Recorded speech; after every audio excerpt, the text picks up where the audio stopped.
So we got a little bit of a bonus episode for you guys here today. I got my niece's Chevy Cruze here, and the radio doesn't work. So we're going to be replacing it with an aftermarket stereo by a company that reached out to me called Seicane, and this is going to replace this factory-looking radio with an aftermarket touchscreen. So let's get into it.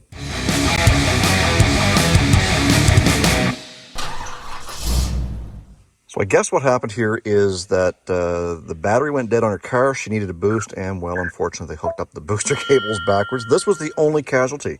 There is absolutely no power to the radio, which means she can't even use her Bluetooth or her auxiliary cords to plug it in.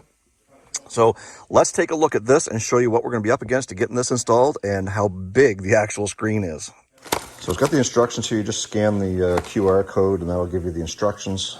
And we've got a whole bag full of plugins for power, stereos, backup cameras, GPSs, auxiliary plugs. It's all there, and you can upgrade this thing.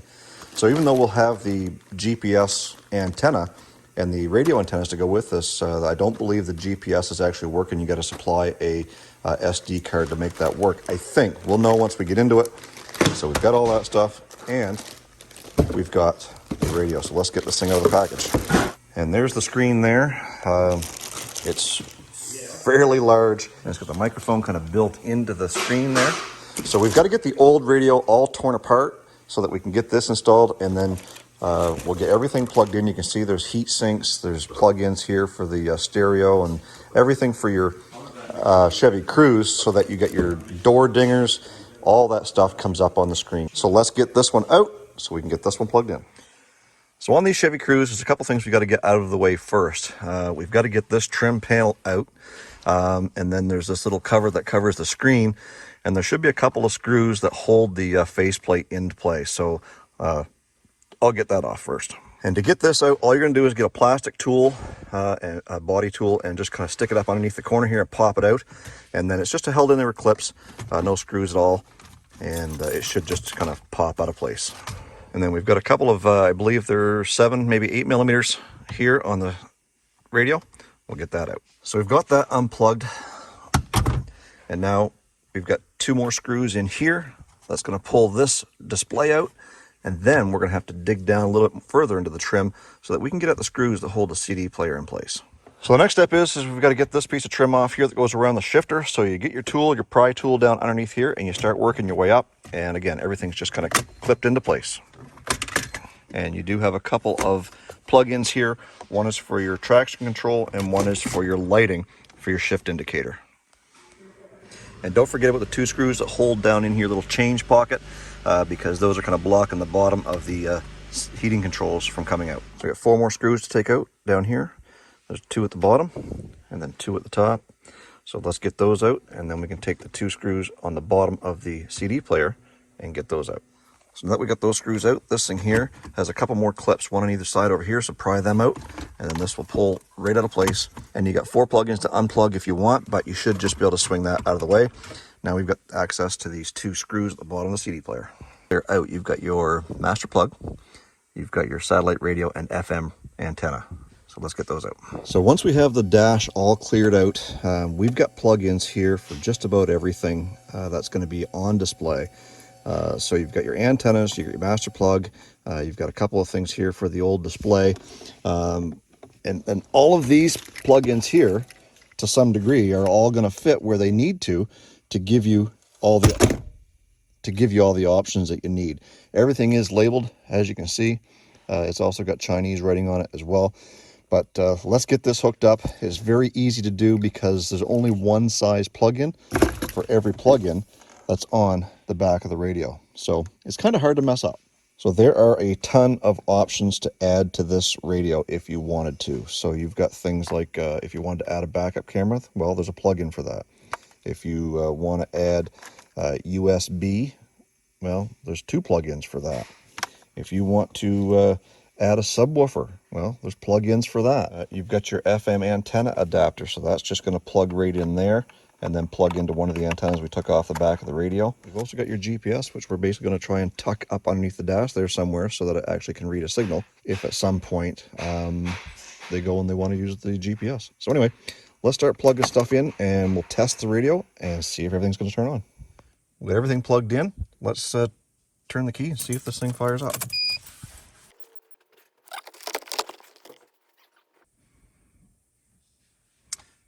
And there's your main screen.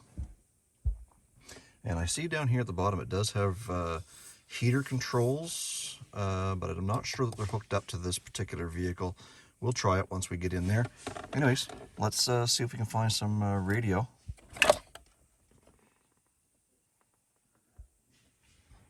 And we'll tune it to a local station here.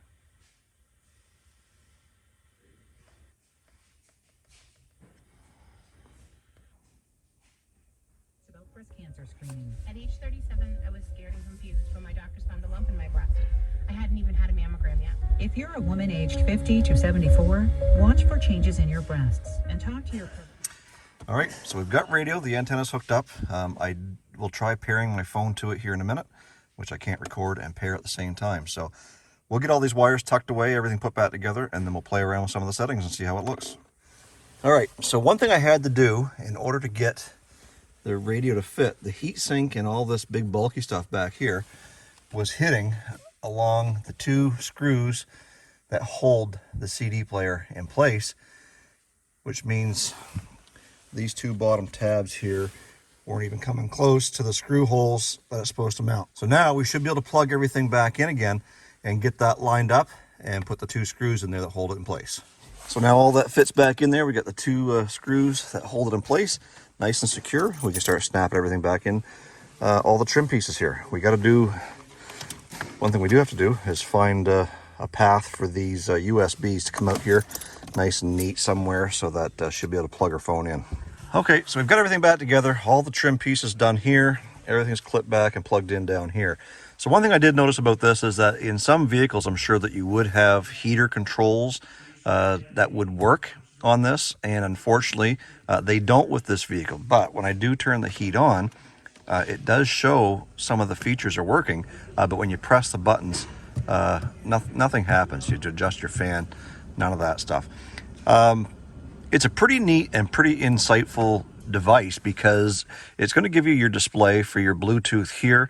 It's also got, if you've got a calendar, you can have something come up there, as well as the Google Maps. Because I'm connected with Apple CarPlay, it also has Android Auto.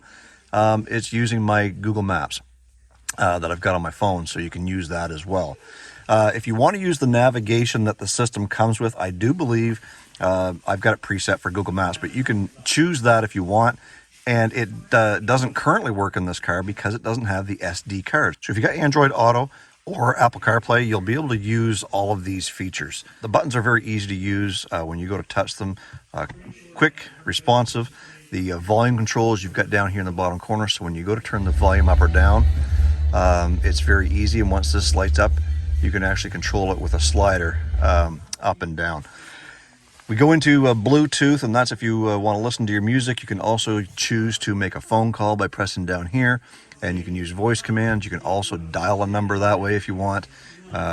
Your music is music that is actually stored on the device. So if you want to, you can upload some of your own music into this. It does have a hard drive. I believe it's 32 gigs.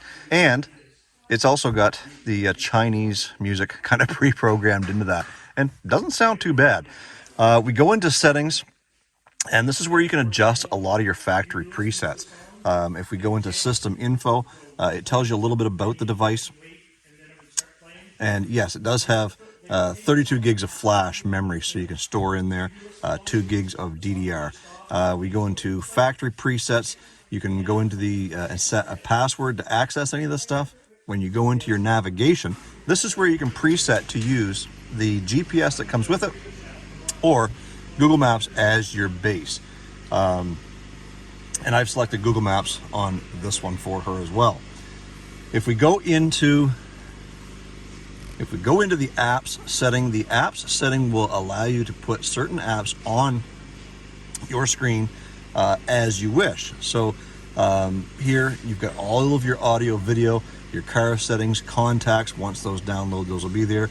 Log into your Google, your Gmail, and you'll also have access to things like Play Store, Google Maps, as well as YouTube. But of course, you'd have to have a Wi-Fi connection to use most of that stuff. I think for the money, it's a pretty decently priced option for your car. If it's an older car that doesn't have Bluetooth, for instance, our 2011 F-150 shop truck doesn't have Bluetooth. I'd like to have it, so this might be an option for it. I think it's something that you guys should consider when upgrading your stereo. I'm going to leave a link down in the description box down below. If you guys are interested in getting something like this for your car, go there, find that link, and you can find yourself your very own Tesla-like stereo for your Chevy Cruze. Overall, I wish the instructions were a little more insightful, but basically there's not much there. You kind of plug everything in. It's pretty basic, but there's a couple plugins I didn't know what they were for. I had to go look them up, and when I couldn't find them, I didn't know. I just left them unplugged. Everything seems to be working, but other than that, you can download the manual to figure out how everything used and every feature that this thing offers. But again, for the money, I think it's a pretty good unit. Anyways, hope you enjoyed this video. Stay focused on the windshield, not the rearview mirror. Love you guys. God bless. Let's do it again real soon.